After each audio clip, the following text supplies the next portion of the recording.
Very good evening to all my dear viewers. Welcome to my YouTube channel. This is Arun Giredi here. In the previous class of company law and administrative subject, I have discussed in brief features of company. ಕಂಪ್ನಿಯ ಲಕ್ಷಣಗಳ ಬಗ್ಗೆ ನೋಡಿದ್ದೀವಿ ನಾವು. ಅದರಲ್ಲೂ ನಾವು ಸಾಮಾನ್ಯ ಷೇರಿನ ಲಕ್ಷಣಗಳ ಬಗ್ಗೆ ನೋಡಿದ್ದೀವಿ. That is features of equity share. ಸಾಮಾನ್ಯ ಷೇರಿನ ಲಕ್ಷಣಗಳ ಬಗ್ಗೆ ನೋಡಿದ್ದೀವಿ. So in today's class I would like to explain the next part of that, merits of equity shares ಅಂತ ನೋಡೋಣ ನಾವು. ಸೊ ಸಾಮಾನ್ಯ ಷೇರಿನಿಂದ ಆಗ್ತಕ್ಕಂಥ ಅನುಕೂಲತೆಗಳೇನು, ಪ್ರಯೋಜನಗಳೇನು ಅಥವಾ ಉಪಯೋಗಗಳೇನು ಅಂತ.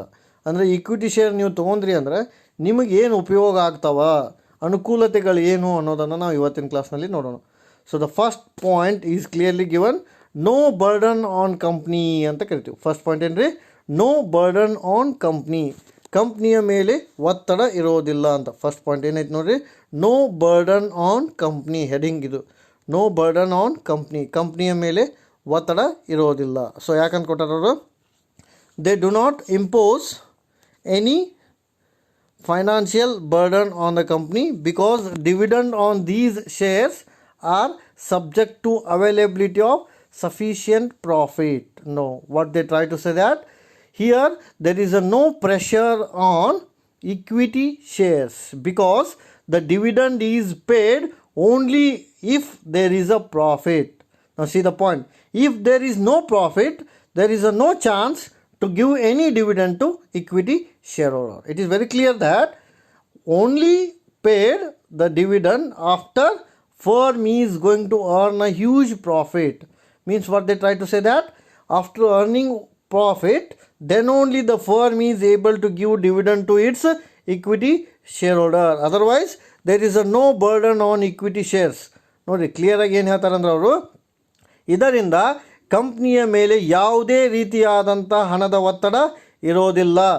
ಯಾಕೆ ಇರೋದಿಲ್ಲ ಅಂದ್ರೆ ಅದಕ್ಕೆ ಮುಖ್ಯ ಕಾರಣ ಏನು ಅಂದ್ರೆ, ಇಲ್ಲಿ ಈ ಷೇರು ಅಂದರೆ ಸಾಮಾನ್ಯ ಷೇರು ಕಂಪ್ನಿಯ ಲಾಭದ ಮೇಲೆ ಅವಲಂಬಿತವಾಗಿದೆ. ಅಂದರೆ ಏನ್ರಿ, ಕಂಪ್ನಿಯ ಲಾಭ ಒಂದು ವೇಳೆ ಹೆಚ್ಚಾಗಿದ್ದರೆ ಸಿಗತಕ್ಕಂಥ ಲಾಭಾಂಶದ ಪ್ರಮಾಣ ಕೂಡ ಏನಾಗತ್ತೆ ರೀ, ಹೆಚ್ಚಾಗುತ್ತದೆ.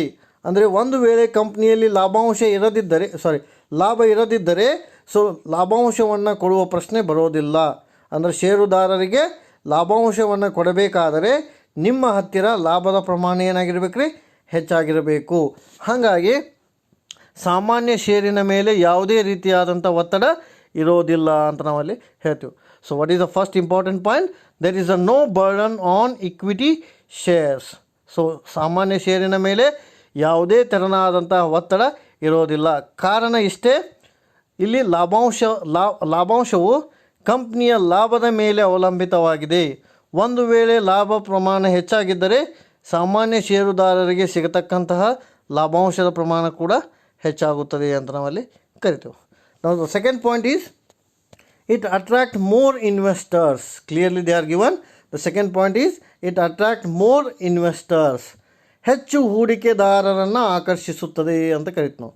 So the second point is, ಹೆಚ್ಚು ಹೂಡಿಕೆದಾರರನ್ನು ಆಕರ್ಷಿಸುತ್ತದೆ. ನಾವು why it attract more investor, clear ಆಗಿ ಕೊಟ್ಟಾರವರು, equity shares are relatively lesser face value so that they are likely to attract the large number of investors. ನೋಡಿ ಏನು ಪಾಯಿಂಟ್ ಐತ್ರಿ ಇಲ್ಲಿ, equity share is having less face value, that's why it attract more number of equity shareholders. That's why. And another advantage is it can have voting power. ಮುಂದೆ ಬರ್ತೈತೆ ಅದು. So ಇಲ್ಲಿ point ಏನು ಅಂದ್ರೆ, ಫೇಸ್ ವ್ಯಾಲ್ಯೂ ಕಮ್ಮಿ ಇರುತ್ತೆ, ಕಂಪ್ನಿಯ ಷೇರಿನ ಮುಖಬೆಲೆ ಏನಿರ್ತೈತೆ ರೀ, ಕಮ್ಮಿ ಇರುತ್ತೆ. ಹಾಗಾಗಿ ಇದು ಹೆಚ್ಚಿನ ರೀತಿಯಲ್ಲಿ ಷೇರುದಾರರನ್ನು ಆಕರ್ಷಿಸುತ್ತದೆ.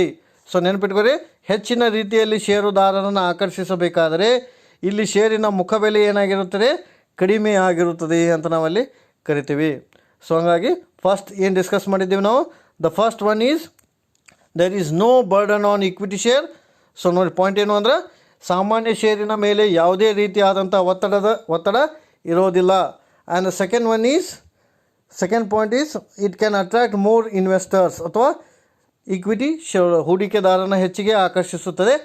ಯಾಕೆ ಆಕರ್ಷಿಸುತ್ತದೆ ಅಂದರೆ ಇದರ ಮುಖಬೆಲೆ ಏನಾಗಿರುತ್ತದೆ, ಕಡಿಮೆ ಆಗಿರುತ್ತದೆ ಅಂತ. ನಾವು let us discuss the third one, they provide long term finance. ನೋಡಿ ಕ್ಲಿಯರ್ ಆಗಿ ಕೊಟ್ಟಾರ, ದೀರ್ಘಾವಧಿಗೆ ಹಣಕಾಸನ್ನು ಒದಗಿಸುತ್ತದೆ. Long term finance. Now what is a long term finance? They clearly tells that it provide a long term financial benefits to the company which has to be paid at the time of winding up of a company. Now what they try to say that it provide the money for a long period of time. It means it can give the money if the company is going to close its operation, business operation. ಅಂದರೆ company ಕೊನೆಗೊಳ್ಳುವವರೆಗೆ ದೀರ್ಘಕಾಲಕ್ಕೆ ಹಣಕಾಸನ್ನು ಒದಗಿಸುತ್ತದೆ. ಅಂದರೆ ದೀರ್ಘಾವಧಿಗೆ ಬೇಕಾಗಿರತಕ್ಕಂಥ ಹಣಕಾಸಿನ ಸೌಲಭ್ಯವನ್ನು ಒದಗಿಸುತ್ತದೆ. ಯಾವ ಬಂಡವಾಳ ರೀ? ಸಾಮಾನ್ಯ ಷೇರು. ಹಾಗಾದ್ರೆ ಸಾಮಾನ್ಯ ಷೇರಿನ ಉಪಯೋಗ ಏನು ಅಂದರೆ it provide long term money. Please understand the word. Share ಹೋಲ್ಡರ್ಗೆ ದೀರ್ಘಾವಧಿಯವರೆಗೂ ಅನುಕೂಲತೆ ಮಾಡುತ್ತದೆ. ಅಂದರೆ ದೀರ್ಘಾವಧಿಗೂ ಕೂಡ ಹಣಕಾಸನ್ನು ಒದಗಿಸುತ್ತದೆ.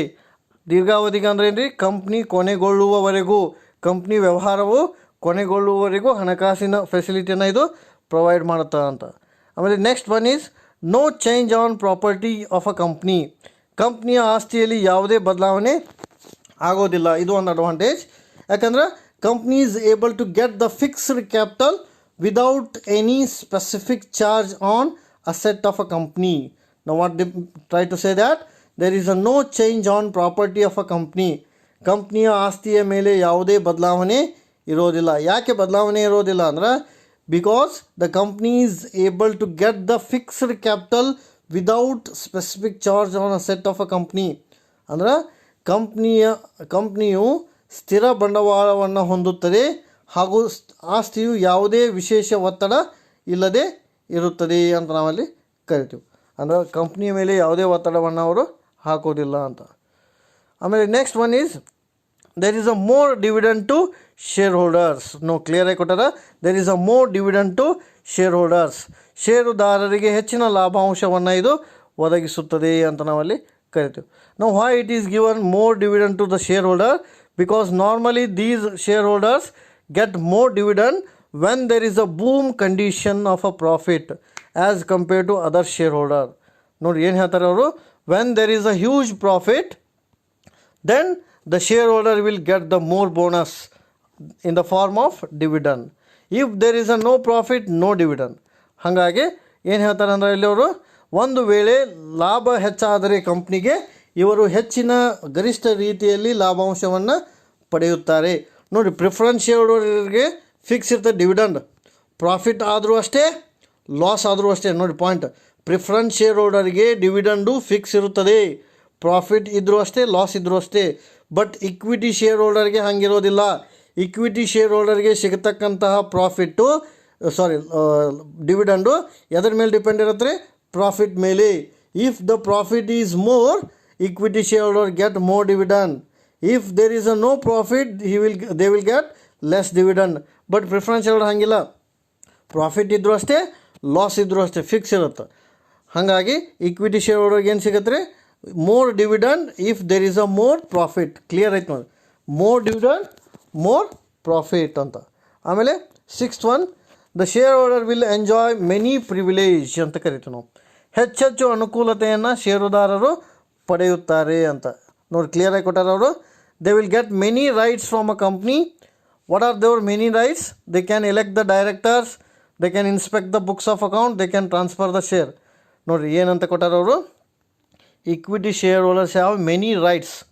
ಸಾಮಾನ್ಯ ಷೇರುದಾರರಿಗೆ ಹೆಚ್ಚಿನ ಹಕ್ಕುಗಳಿರ್ತಾವೆ. ಯಾವ್ಯಾವ ಹಕ್ಕುಗಳಿರ್ತಾವೆ ಅಂದ್ರೆ, they can elect board of director, ನಿರ್ದೇಶಕ ಮಂಡಳಿಯನ್ನು ನೇಮಿಸುತ್ತಾರೆ. They can inspect the books of accounts, ಲೆಕ್ಕ ಪುಸ್ತಕಗಳನ್ನು ಪರಿಶೀಲನೆ ಮಾಡುವ ಹಕ್ಕನ್ನು ಹೊಂದಿರುತ್ತಾರೆ. ದೇ ಕ್ಯಾನ್ ಟ್ರಾನ್ಸ್ಫರ್ ದ ಷೇರು ವರ್ಗಾವಣೆಯನ್ನು ಮಾಡಬಹುದು. ಸೊ ಈ ಎಲ್ಲ ಹಕ್ಕನ್ನು ಅವರು ಹೊಂದಿರುತ್ತಾರೆ. ನೋಡಿ ಏನೇನು ರೈಟ್ಸ್ ಎಂಜಾಯ್ ಮಾಡ್ತಾರೆ equity share holder. First one, board of ಡೈರೆಕ್ಟರ್ಸನ್ನು ನೇಮಿಸ್ತಾರೆ, ಬುಕ್ಸ್ ಆಫ್ ಅಕೌಂಟನ್ನು ಚೆಕ್ ಮಾಡ್ತಾರೆ, ಶೇರ್ಸನ್ನು ಟ್ರಾನ್ಸ್ಫರ್ ಮಾಡ್ತಾರೆ. These are all the enjoy made by the equity share holder in the company ಅಂತ ನಾವಲ್ಲಿ ಕರಿತೀವಿ. ಸೊ ಇವತ್ತಿನ ಕ್ಲಾಸ್ನಲ್ಲಿ ನಾವು ಅಡ್ವಾಂಟೇಜ್ ಆಫ್ ಇಕ್ವಿಟಿ ಶೇರ್ ನೋಡಿದ್ದೀವಿ. So let us see the point. First point, burden, no burden on share. Equity share ಮೇಲೆ ಯಾವುದೇ ರೀತಿಯಾದಂಥ ಬರ್ಡನ್ ಇರೋದಿಲ್ಲ, ಯಾಕೆಂದರೆ ಅವರು ಡಿವಿಡೆಂಡ ಲಾಸ್ಟಿಗೆ ತೊಗೋತಾರೆ. ಆಮೇಲೆ equity shareholder will attract the more investors or shareholder, no burden. First point, ಯಾವುದೇ ರೀತಿಯಾದಂಥ ಬರ್ಡನ್ ಇರೋಂಗಿಲ್ಲ. ಎರಡನೇ ಪಾಯಿಂಟ್, ಅಟ್ರಾಕ್ಟ್, ಆಕರ್ಷಣೆ ಮಾಡುತ್ತೆ. And the third one is long term finance, ದೀರ್ಘಾವಧಿ ಸಾಲವನ್ನು ಅದು ಕೊಡುತ್ತದೆ ಅಥವಾ ಹಣಕಾಸನ್ನು ಕೊಡುತ್ತದೆ. ಆಮೇಲೆ ಕಂಪ್ನಿ ಪ್ರಾಪರ್ಟಿ ಒಳಗೆ ಚೇಂಜ್ ಆಗೋದಿಲ್ಲ, ಯಾವುದೇ ರೀತಿಯಾದಂಥ ಆಸ್ತಿಯಲ್ಲಿ ಬದಲಾವಣೆ ಇರೋದಿಲ್ಲ. ಆಮೇಲೆ fifth one, more dividend to its shareholder, ಅಂದರೆ ಇಲ್ಲಿ ಬರ್ತಕ್ಕಂಥ ಷೇರುದಾರರಿಗೆ ಹೆಚ್ಚಿನ ಲಾಭಾಂಶವು ಸಿಗುತ್ತದೆ. ಆಮೇಲೆ ಲಾಸ್ಟ್ ಒನ್, ಮೆನಿ ಪ್ರಿವಿಲೇಜ್, ಹೆಚ್ಚು ಅನುಕೂಲತೆಯನ್ನು ಅವರು ಪಡಿತಾರೆ. ಯಾವ್ಯಾವ ಅನುಕೂಲತೆ ಪಡಿತಾರೆ? ಬೋರ್ಡ್ ಆಫ್ ಡೈರೆಕ್ಟರ್ ಎಲೆಕ್ಟ್ ಮಾಡ್ತಾರೆ, ಬುಕ್ಸ್ ಆಫ್ ಅಕೌಂಟ್ ಚೆಕ್ ಮಾಡ್ತಾರೆ, ಆಮೇಲೆ ಶೇರ್ಸನ್ನು ಟ್ರಾನ್ಸ್ಫರ್ ಮಾಡ್ತಾರೆ. So this is all about the merits of equity share ಅಂತ ನಾವಲ್ಲಿ ಕರಿತೀವಿ. ಸೊ ಈಕ್ವಿಟಿ ಶೇರ್ ಅಂದರೆ ಇನ್ನೊಂದು ಹೆಸರೇನು ರೀ? Ordinary share. ಸೊ ಸಾಮಾನ್ಯ ಶೇರಿನ ಅನುಕೂಲತೆಗಳು ಅಂತ ನಾವು ಕರಿತೀವಿ. So the remaining part I will discuss in next.